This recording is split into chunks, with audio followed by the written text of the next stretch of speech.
রব্বুল আলামিন। এই মুহূর্তে আমি যে জায়গায় আছি, এই শোনো তো বাবু, এই যে জায়গাটাতে আসছি, হ্যাঁ, এই জায়গার নাম কি? এর নাম হচ্ছে মূলত ধুরধুরাপাড় বলে।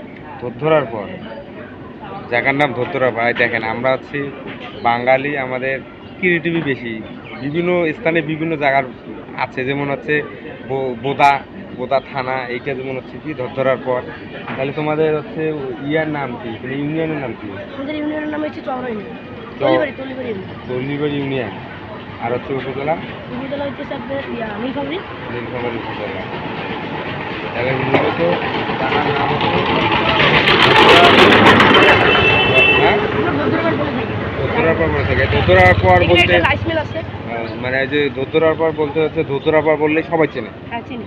এক নামে চিনি ধুরধুরাপাড়। ধুতরার পর। সামনে আছে হসপিটাল। আসলে তুমি কি বলতে পারবে এটা ধরধরার পর কি কারণে বলা হয়, বা কারো তোমার দাদার মুখে বা অনেকজনের মুখে শোনা যায়, কি কারণে শোনা হতে পারে? যায়, কারণ এইখানে মানে দুটো বৌদ্ধ থাকে, ঠিক আছে? বৌদ্ধ। হ্যাঁ, দুটো বৌদ্ধ থাকে এইখানে। এই যে এইটা দোকান, আর এই যে এইটা দোকান, ঠিক আছে? এই দুটো বৌদ্ধ থাকে। আরো মেলা মেলা দোকান আছে এইখানে। এক নামে চিনে মানুষ ধুরধুরাপাড়, ঠিক আছে? মানে ওদের ওদের জন্য ধরধরার পর। হ্যাঁ, ওদের নামে ধুরধুরাপাড়। ওই দুটো বৌদ্ধ থাকে। আবার হিন্দু বেশি এইখানে, হিন্দু বেশি, মুসলিম কম। মুসলিম আছে একটা দোকান এইখানে। এখানে ধুরধুরাপাড় বলে। আর নামটা অবশ্য আর কি মনে করেন বাজারে, এই যে এইখান থেকে হরতিতলা বাজার কিছুক্ষণ আগে, এটা মানে আগের যুগের লোক হচ্ছে ধুরধুরাপাড়, ঠিক আছে? এটা সবাই জানতেই আছে। তাহলে দর্শক বন্ধুরা, আপনারা দেখতে পেলেন আসলে আমাদের বৈচিত্র্য, বাংলাদেশের মানুষ একটু বৈচিত্র্যময়, এই জন্য জায়গার নাম একটু বৈচিত্র্যময়। খুব ভালো লাগবে।